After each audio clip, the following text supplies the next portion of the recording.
अल्लाहुम्मा सल्लि अला सय्यदिना व नबियना व मौलाना मुहम्मदिन व आलिहि व अस्हाबिहि व अज़वाजिहि व अहल बैतिहि व ज़ुर्रिय्यातिहि अजमईन। रब्बि इश्रह ली सदरी व यस्सिर ली अमरी वहलुल उक़दतम मिन लिसानी यफ़क़हू क़ौली। रब्बि ज़िदनी इल्मन वरज़ुक़नी फ़हमा या फ़त्ताह या फ़त्ताह या फ़त्ताह। सुब्हानक ला इल्म लना इल्ला मा अल्लमतना इन्नका अंतल अलीमुल हकीम। रब्बना तक़ब्बल मिन्ना इन्नका अंतस समीउल अलीम व तुब अलैना इन्नका अंतत तव्वाबुर रहीम। अल्लाहुम्मा सल्लि व सल्लिम बारिक अला सय्यदिना व नबियना व मौलाना मुहम्मदिन व आलिहि व अस्हाबिहि अजमईन बिरहमतिका या अरहमर राहिमीन। अल्हम्दुलिल्लाह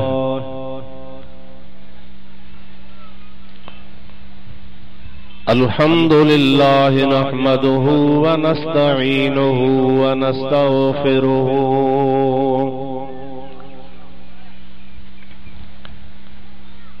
व नु'मिनु बिही व नतवक्कलु अलैहि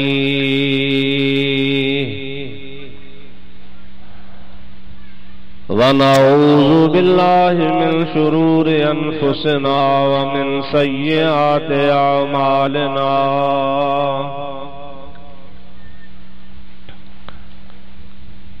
मन यहदिहिल्लाहु फला मुदिल्ल लहु व मन युद्लिल्हु फला हादिय लहु। व नशहदु अल्ला इलाहा इल्लल्लाहु वहदहु ला शरीक लहु व नशहदु अन्न सय्यदना व मौलाना मुहम्मदन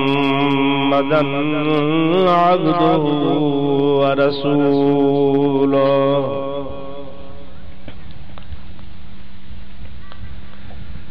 सल्लल्लाहु तआला अलैहि व अला आलिहि व अस्हाबिहि व अज़वाजिहि व अहले बैतिहि व ज़ुर्रिय्यातिहि व अहिब्बाइहि व उलमाए उम्मतिहि व सुलहाए मिल्लतिहि अजमईन।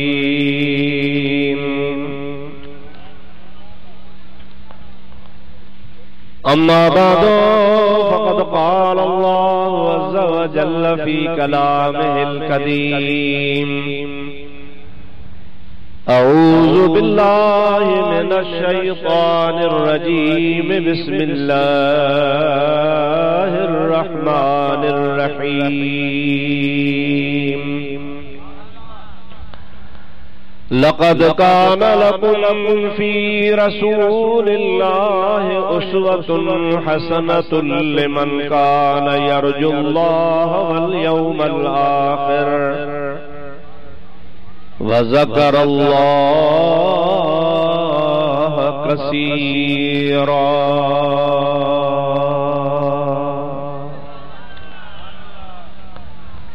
सदक़ल्लाहु मौलानल अज़ीम व बल्लगना रसूलुहुन नबियुल करीम व नहनु अला ज़ालिका मिनश शाहिदीन वश्शाकिरीन वल्हम्दुलिल्लाहि रब्बिल आलमीन। इन्नल्लाह व मलाइकतहु युसल्लूना अलन नबी। या अय्युहल्लज़ीना आमनू सल्लू अलैहि व सल्लिमू तस्लीमा।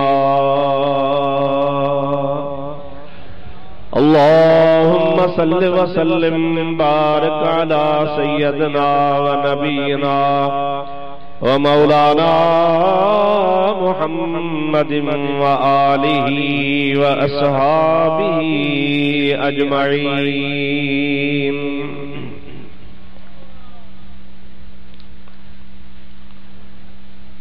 मुअज़्ज़ज़ मशाइख़ उज़ाम, काबिल एहतराम उलमाए किराम, हाज़रीनो नाज़रीनो सामईन बिरादरान इस्लाम, प्यारी जमात सबूरी मुसलमान भाइरो अजीजो दोस्तों, तवाजे आॾो कुरान करीम जी हिक आयत सबूरी तिलावत कई वई आ। इंशाअल्लाह अल अज़ीज़ उन जो तर्जुमो तफसीर ऐं कुछ मसइला ऐं मौज़ू मुतालिक ॻाल्हियूं कुरान ऐं हदीस पाक जी रोशनी मां अवां प्यारी जमात जे आॾो पेश करण जी कोशिश कंदासूं। दुआ कयो अल्लाह ताला मूं गुनाहगार खे हक़ ऐं सच जे चवण जी तौफ़ीक़ अता फरमाए। उन खां बाद में इन दुआ जी भी दरख़्वास्त आहे त अल्लाह ताला तव्हां असां सभिनी खे हक़ ऐं सच ॿुधी शाल उन ते अमल करण जी भी तौफ़ीक़ अता फरमाए। अमां हिन सख्त गर्मी के बावजूद में सुबह खां वठी करे काफी टाइम खां इंतजार में रहिया आहियो। असीं भी कोशिश करे तमाम सवेर भगा आहियूं पर परे हुआसूं। माफ़ कजो। अल्लाह तबारक व तआला तव्हां जी इहा हाज़िरी क़बूल फरमाईंदो ऐं अवां यकीन कयो त अवां जेतिरो टाइम वेही इंतजार कयो आहे इहो सॼो टाइम तव्हां जो इबादत में लिखजी वियो आहे। छाजे लाइ त तव्हां कंहिं दुनिया जे मक़सद जे लाइ कोन गॾु थिया आहियो। का लालच तव्हां खे कान्हे। अवां जे दिल में इहो ख्याल आहे त असीं कुरान ॿुधंदासीं, हदीस ॿुधंदासीं, अल्लाह जे हबीब जो शान ॿुधंदासीं, अल्लाह जे वलीअनि जूं ॻाल्हियूं ॿुधंदासीं। इहो सभु कमु ख़ुदा कारण आहे ऐं जेको ख़ुदा कारण कम जे लाइ पंहिंजो टाइम सीड़ाईंदो आहे उन जो हिकिड़ो हिकिड़ो सेकंड भी अल्लाह तबारक व तआला ज़ाया कोन फरमाईंदो आहे।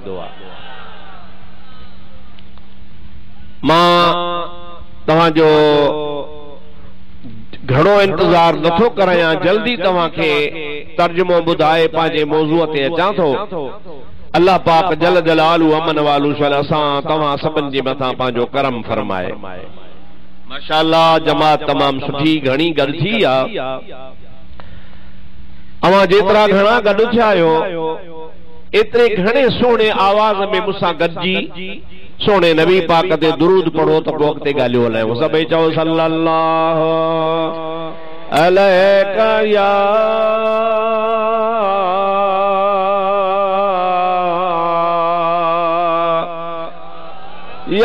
रसूल अल्लाह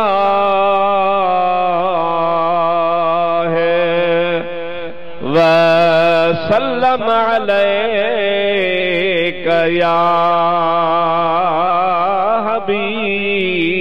अल्लाह। बुलंद आवाज़ सां सल्लल्लाहु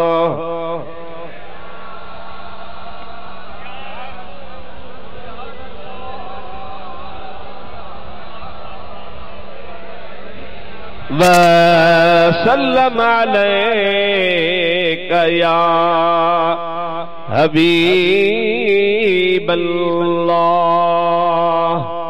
अल्लाह तबारक व तआला जल्ल जलालू अमर वालू पांजे पाक कलाम इरशाद फरमायो लक़द कान लकुम फी रसूलिल्लाहि उसवतुन हसनतुन लिमन कान यरजुल्लाह वल यौमल आखिर व ज़करल्लाह कसीरा।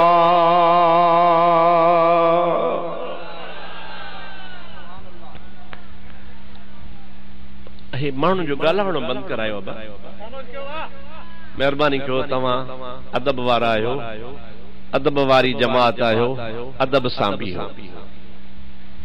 वेहंदव त पोइ घणो आवाज़ न थींदो, बीहण वारनि खे पोइ वेहो। पोयां जेके नथा अल्लाह तबारक व तआला जल जलालु अमन वालो पंहिंजे पाक कलाम में इरशाद फरमायो लक़द कान लकुम फी रसूलिल्लाहि उस्वतुन हसना। ऐ मुझे प्यारे सोने नबी करीम सल्लल्लाहु अलैहि वसल्लम ते कलमे पढ़ण वारो मां अल्लाह जे ज़ात बाबरकात प्यारे हबीब मुस्तफा जे जिंदगी में हिकड़ो तव्हां जे लाइ सुहिणो नमूनो रखियो आ। अल्लाह से चवण चाहे थो त मां ॾिसण थो चाहियां त केर उहे माण्हू आहिनि जेके सोहणे नबी करीम अलैहिस्सलातु वस्सलाम जे जिंदगीअ खे आहीने वांगुरु अॻियां रखी जीअं माण्हू आहीनो रखी पंहिंजो मुंहुं संवारींदो आहे, सुहारी संवारींदो आहे, पटको संवारींदो आहे, जिस्म खे ॾिसंदो आहे त कीअं आहे, पोइ उन मुताबिक़ पंहिंजे जिस्म खे संवारबो आहे, आहीनो साम्हूं हूंदो आहे। अल्लाह ताला जी ज़ात बाबरकात फरमाए थो तोखे जेकॾहिं अल्लाह खे राज़ी करणो आहे, जन्नत हासिल करणी आहे, महबूब करीम जो सच्चो आशिक़ ऐं उम्मती थी ॾेखारणो आहे, रसूलुल्लाह सल्लल्लाहु अलैहि वसल्लम जी पाक हयातीअ खे पंहिंजे लाइ आहीनो बणाए।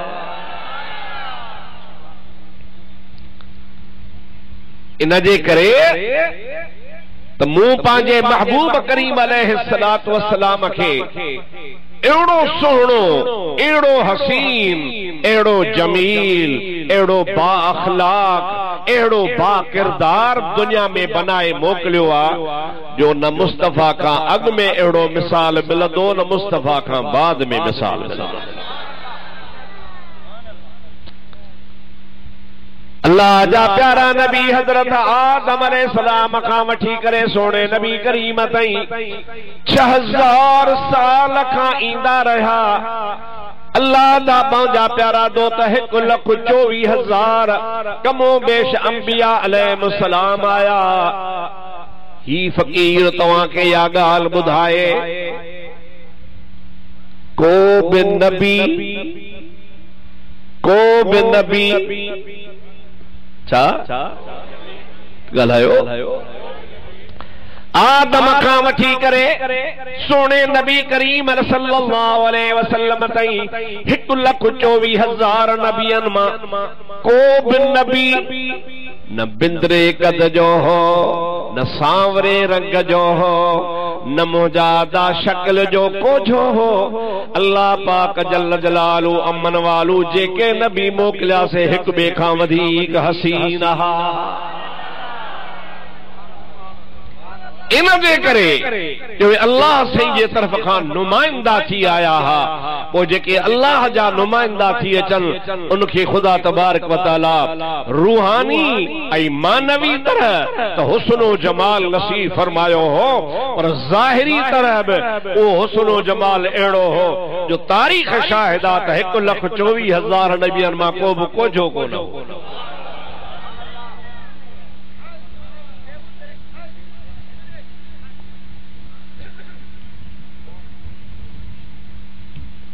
पर यार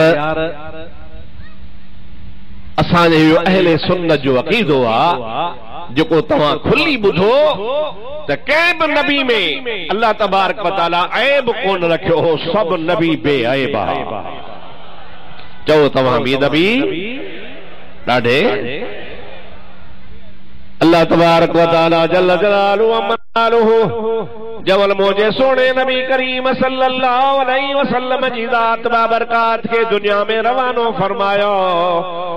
उन टाइम ते अल्लाह ताला ऐलान फरमायो मा कान मुहम्मदुन अबा अहद मिर रिजालिकुम वलाकिन रसूलल्लाह व खातमन नबिय्यीन व कान अल्लाहु बिकुल्लि शैइन अलीमा।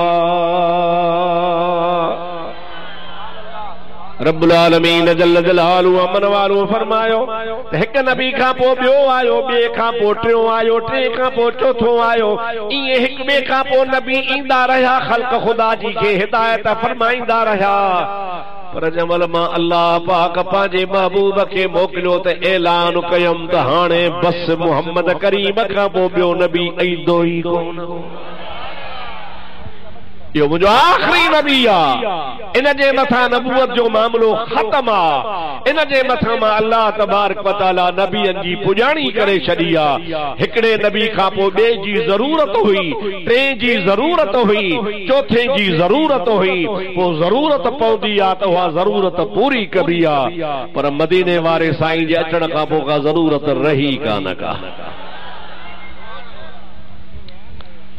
हाणे जॾहिं न नबी करीम सल्लल्लाहु अलैहि वसल्लम खे अल्लाह तबारक व तआला रवानो फरमायो ऐं आखिरी नबी करे रवानो फरमायो त जीअं मुंहिंजे महबूब करीम खे अल्लाह ताला रूहानी कमालात, मानवी कमालात अता फरमाया हा, त ईअं हुस्नो जमाल में भी मुस्तफ़ा पंहिंजो मट पाण हा। अवां खे बहराड़ी जे हिसाब सां हिकिड़ो मिसाल ॾेई सम्झायां त जीअं सवली ॻाल्हि तव्हांखे सम्झ में अचे।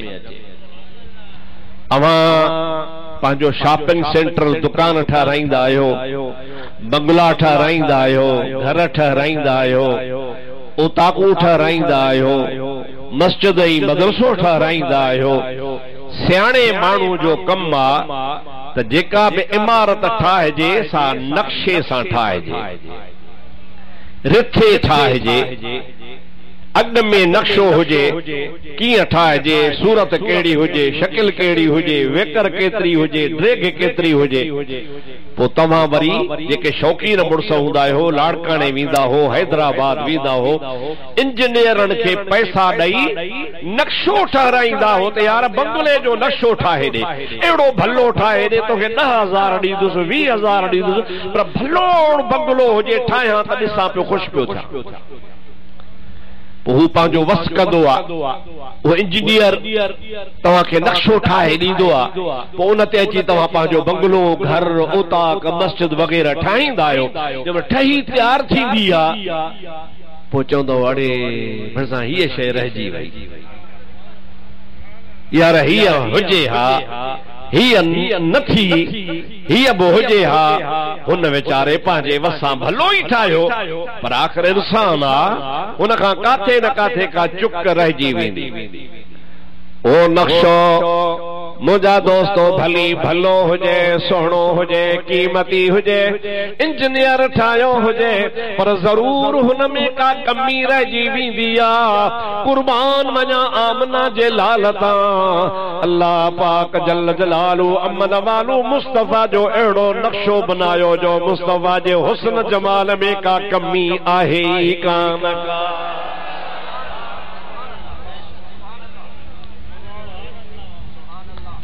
इंजीनियर खां त चुक थी सघे थी, पढ़े लिखे माण्हूअ खां, कारीगर खां चुक थी सघे थी, काथे न काथे का मिस्टेक रहिजी वेंदी आहे, पर अल्लाह सही इन्नल्लाह अला कुल्ल शैइन क़दीर।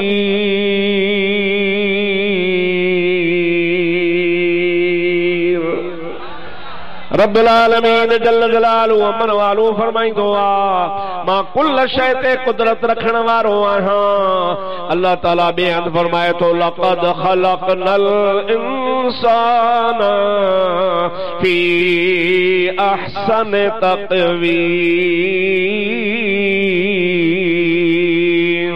मां उहो रब कारीगर आहियां जो मां हज़रत इंसान खे तमाम सुहिणी शकिल ऐं सूरत में पैदा फरमाइण वारो आहियां। अल्लाह तबारक व तआला मलाइका पैदा फरमाया, हुरूं पैदा फरमायूं, गिलमान पैदा फरमाया, जन्नतूं पैदा फरमायूं।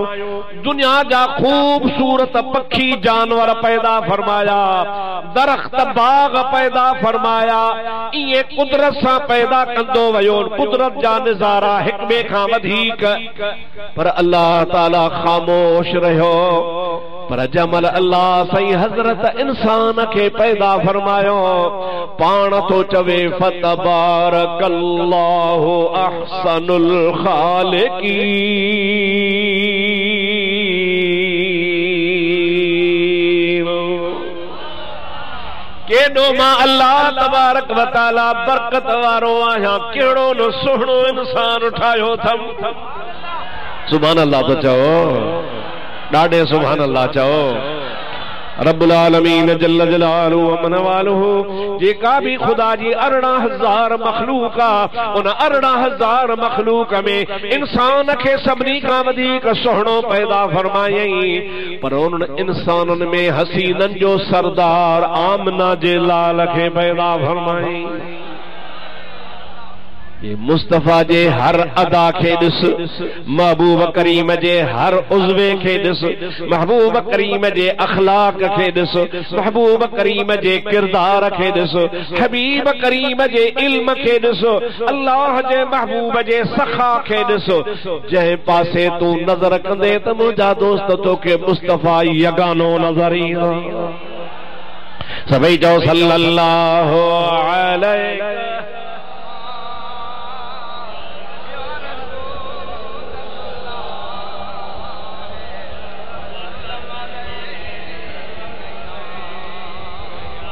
अल्लाह करीम बुलंद आवाज़ सां सभई चओ सल्लल्लाहु अलैका या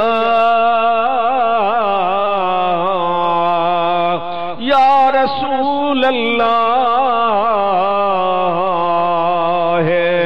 व सल्लम अलैका या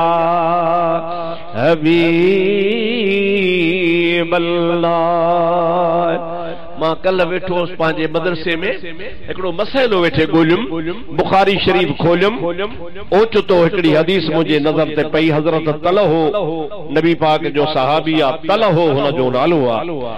उहो चवे थो त हिकड़े दिहाड़े 100 महणीअ जी नमाज खां बाद में मुंहिंजो महबूब करीम सल्लल्लाहु अलैहि वसल्लम मस्जिद नबवी में मुसल्ले ते वेठा हा। 14 जी रात हुई। मां महबूब करीम जे पाक चेहरे में अखियूं विझूं वेठो हुयुसि, ज़ियारत पे कयम। ओचतो मूंखे दिल में ख्याल थियो, तलहा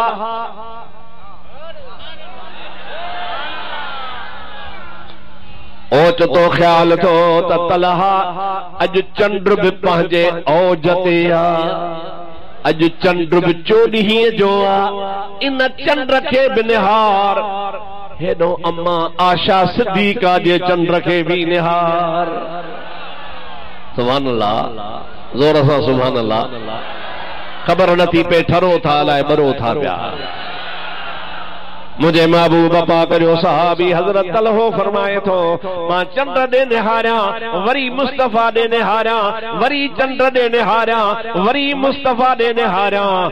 ये निहारी दे मुंह गड़ियो त 70 भेरा चंड के ॾिठुम ऐं 70 भेरा रसूलुल्लाह के ॾिठुम।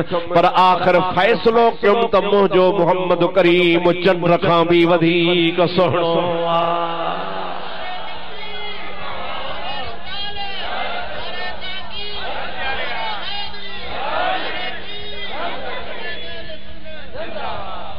तव्हांजो कहिड़ो अक़ीदो आहे? थरे चा थर त हिते आहे कोन, भला थरे जो कीअं थो नालो रखियो अथव? ज़ात आहे थरे चा। अबड़ा हो माशाअल्लाह, अबड़ा पुटड़ा त न आहियो न, अबड़ा। सलात सल्लल्लाहु अलैका या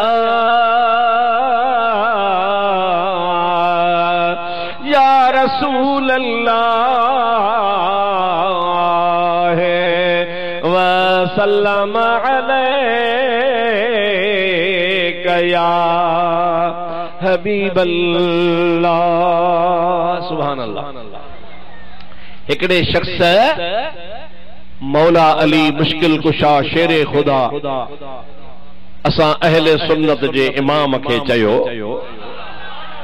सुभान अल्लाह। अली जो नालो ॿुधी ठरो था अलाए बरो था। मौला अली शेर खुदा के हिकिड़ो माण्हू तवे थो या अली सिफ लना रसूल अल्लाह सल्लल्लाहु अलैहि वसल्लम। ऐ प्यारा अली तू महबूब पाक जो ॿियन सहाबन वांगर तू भी सहाबिया पर इन लिहाज सां महबूब के वेझो जो मुस्तफा जो सौट भी त मुस्तफा जो न्याणो भी नंढे खां वठी करे नबी करीम जे पाली में झोली में पलियो असां तव्हां खां पुछूं था मेहरबानी करे ॿुधायो त नबी करीम अलैहिस्सलातु वस्सलाम जो हुस्न जमाल कीअं हो।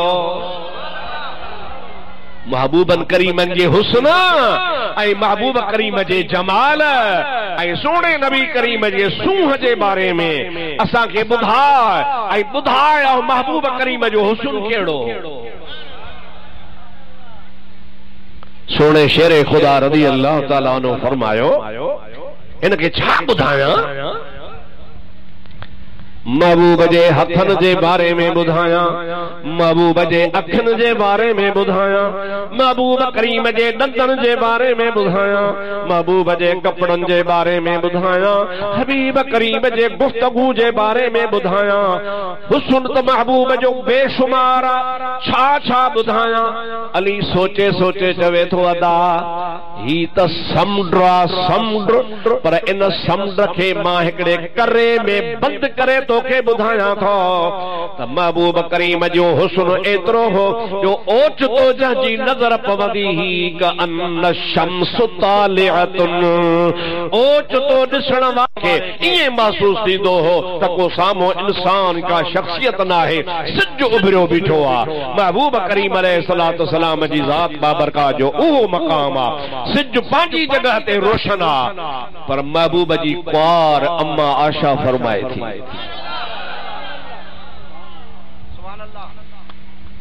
लना शम्सुन वलिल अफलाक शम्सुन व शम्सी फौक मिन शम्सिस समाई।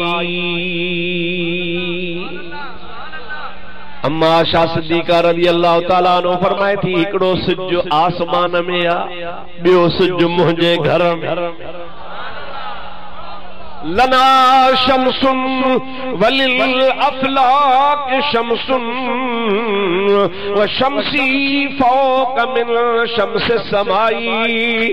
पर जेको न मुंहुं वारे घर में सिज अथव वो आसमान वारे सिज खां मथे तव्हां बि चओ मथे आ। हथ मथे खणी चओ मुझे महबूब करीम अलैहिस्सलाम जा सहाबी पुछन था मड़ कीअं भला आसमान वारे सिज खां तुंहिंजे घर वारो सिज कीअं मथे आ।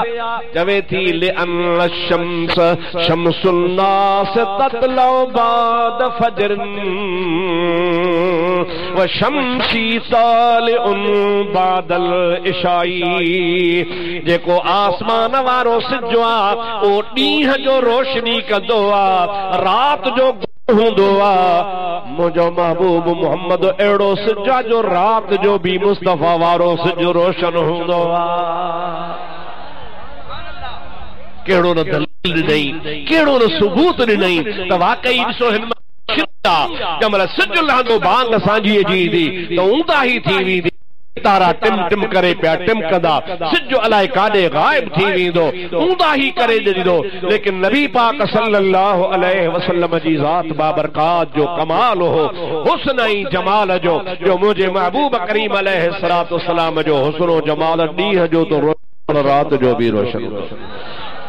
सभई चओ सल्लल्लाहु अलैहि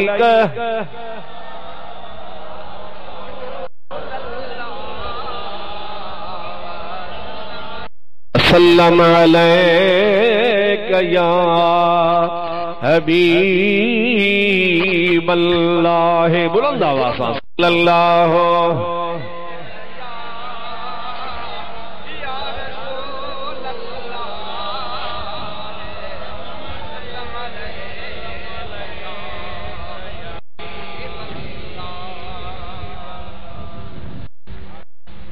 मौलाना शाह अहमद रज़ा खान फाज़िल बरेलवी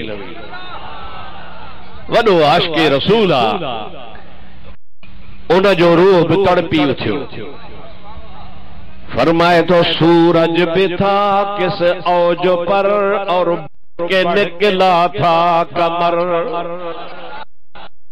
सुभान अल्लाह। ॾाढे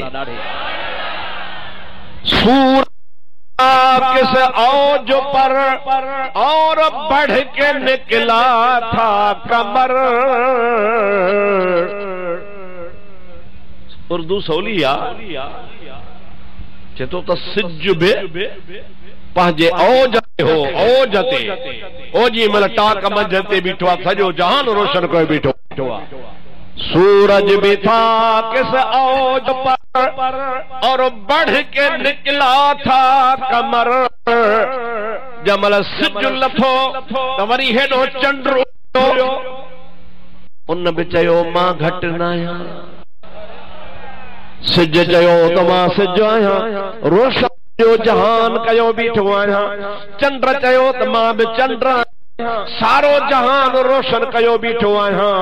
पर सूरज भी था किस औज पर और बढ़ के निकला था कमर। बेपर्दा तो रुख हुआ, ये भी नहीं वो भी नहीं।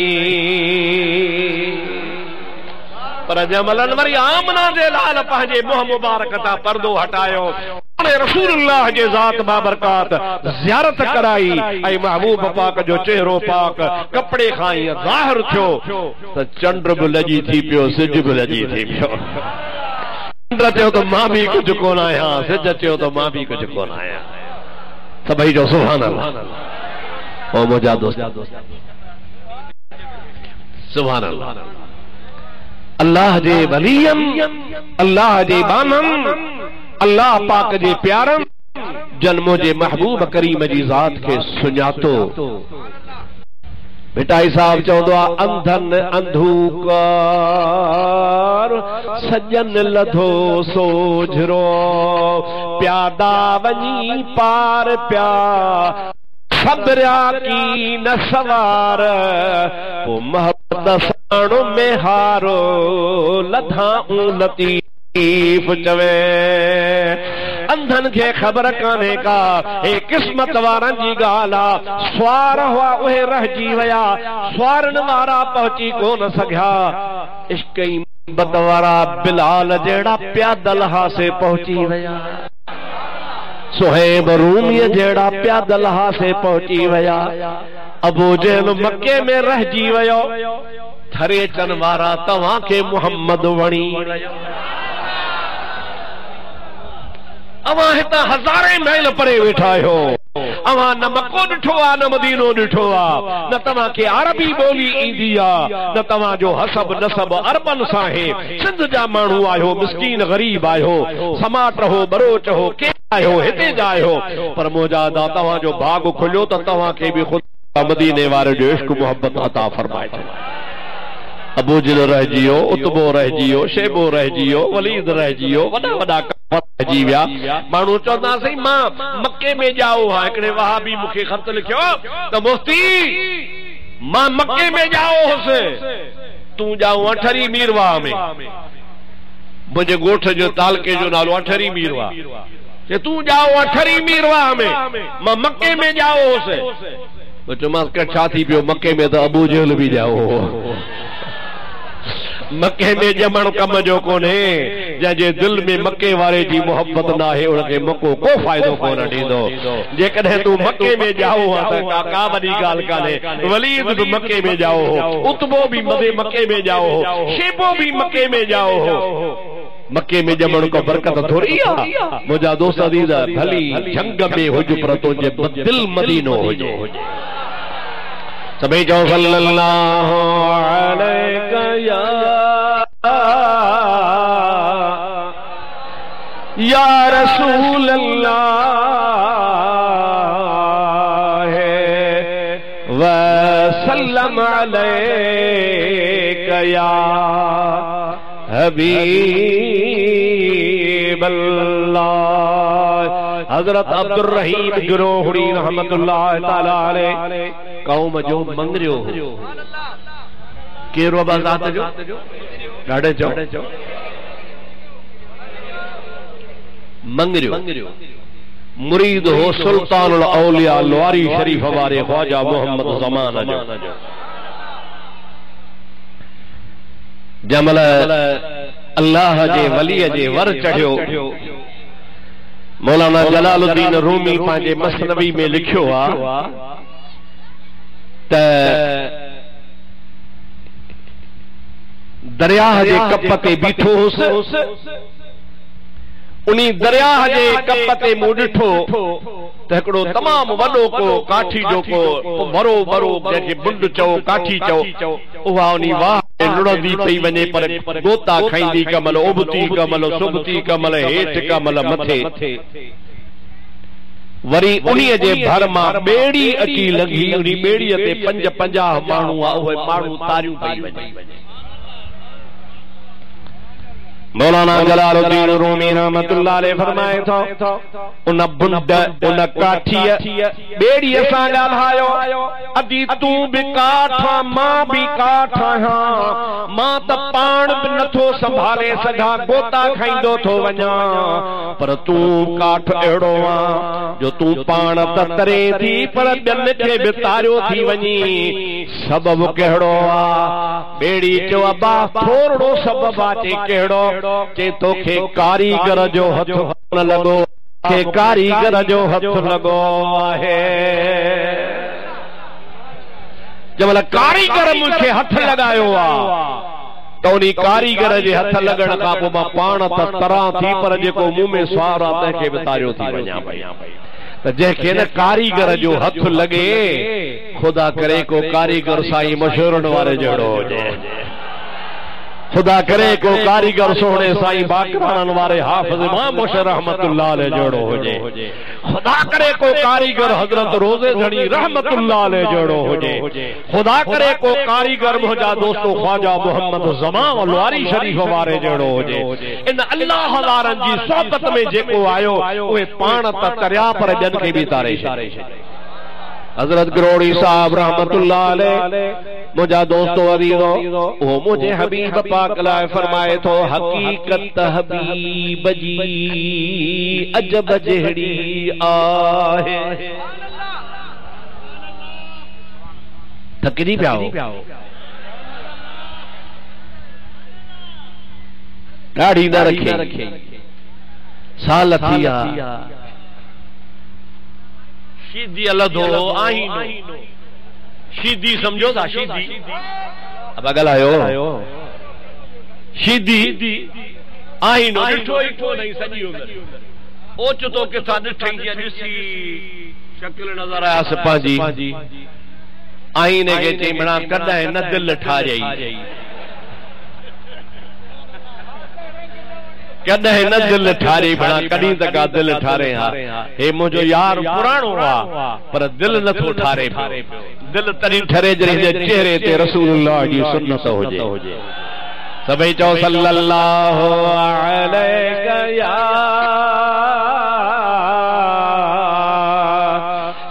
रसूल अल्लाह व सल्लम अलैका या हबीब अल्लाह सुभान अल्लाह हजरत पीर मिठा रहमतुल्लाह अलैह चोरन के उन्हनि खां तहजुद कज़ा न थिया मुंहिंजा दोस्त उन्हनि जूं शकिलूं मौलवियुनि आलमनि जहिड़ियूं बणाए छॾियईं जंहिंजे मथां नज़र अल्लाह जे बाने कई उन जो बेड़ो तरी पियो जंहिंखे हथ लॻे पोइ मंगरियो हुजे तोड़े शर हुजे गिरोड़ी साहब रहमतुल्लाह अलैह फरमाए तो हकीकत हबीब जी अजब जहड़ी आहे जाना मुझे महबूब जी जेका हकीकत सा अजीब हकीकत मकी चइबो सो धणी मकी मखलूक जो तो जेकर मुखा पूछे अब्दुर्रहीम गिरोड़ी खां त मां तोखे ॿुधायां न को मां नबी करीम के खालिक चवंदुस न को मखलूक चवंदुस। दुनिया में शयूं त आहिनि ॿ, चओ ॾाढे चओ, हिकिड़ो खालिक ॿी मखलूक, टी त शइ आहे ई कान का। पर गिरोड़ी साहब फरमाए थो हकीकत हबीब जी अजब जहिड़ी आहे, मकी चइबो सो धणी मकी मखलूक आहे, शफ़क़ जी साञा आहे जामे लैल नहार खे। यो थोड़ो दुखियो बैता आखिरी हिस्सो सलात पढ़ तो बुधाया है सल्लल्लाहु अलैहि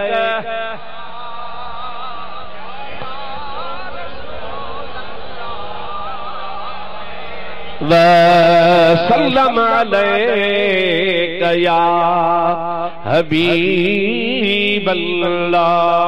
हेडे निहारियो गौर सां ॿुधो त समझ में ईंदो न त मथो न हणा। समझदो हेडे आयो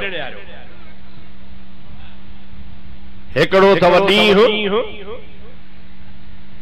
ॿियो या रात। हिकिड़ो छा आहे बाबा, ॿियो छा आहे, टी शइ बि आहे। उहा ॾींहं जे ख़त्म थियण खां पोइ शुरू थींदी आहे, माना ॾींहुं ख़त्म थियो ॾींहं जे इख़्तिताम ते उहा शुरू थींदी आहे, ऐं होॾ वरी रात जे शुरू थियण ते शुरू थींदी आहे। उनखे अरबी में चइबो आहे शफ़क़। छा चइबो आहे उनखे, ॾाढे चओ छा, अरबी जो लफ़्ज़ आहे शफ़क़। ऐं उन शफ़क़ जे लाइ मसइलो इहो आहे त जेसीं ताईं उहा शफ़क़ हूंदी सिज लहण खां पोइ तेसीं ताईं मग़रिब जी नमाज़ पढ़णु जाइज़ आहे। ऐं इनखे सिंधी में छा चवंदा आहियो, सिज लहण खां पोइ ॻाढ़ाण।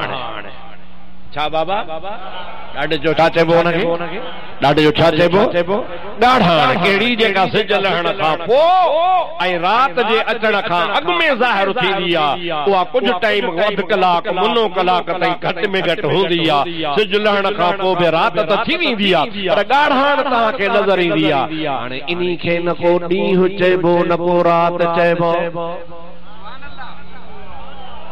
छा चइबो इन्ही खे, न को ॾींहुं न को रात। गिरोड़ी साहब रहमतुल्लाह अलैह फरमाए थो त मुंहिंजे महबूब करीम जी हकीकत बि ईअं सम्झो त हकीकत हबीब जी अजब जहिड़ी आहे, मकी चइबो सो धणी मकी मखलूक आहे, वो शफ़क़ जी साञा आहे जामे लैल नहार खे।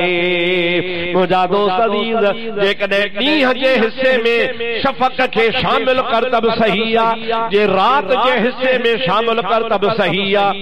गिरोड़ी साहब रहमतुल्लाह अलैह चवे तो तुझी मर्जी मुझे मुस्तफा के जेड़े पासे शामिल करेगा सही।